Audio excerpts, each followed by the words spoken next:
Hey guys, this is RB the Garden Nanny. I have a quick tip regarding your container plants indoors.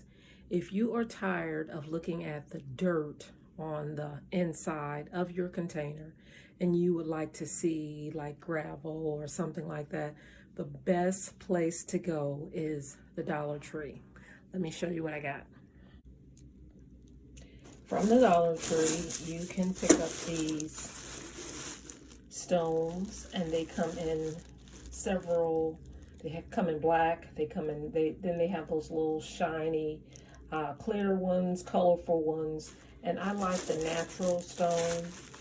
And this is what I'm talking about. I have this pot, and I don't want to see the dirt.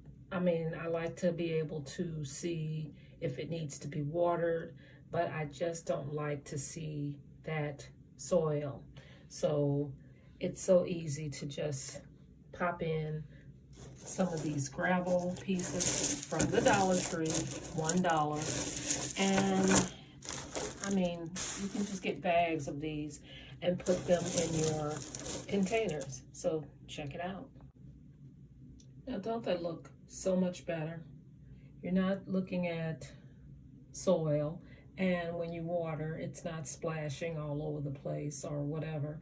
So that is a great alternative, and you can't beat $1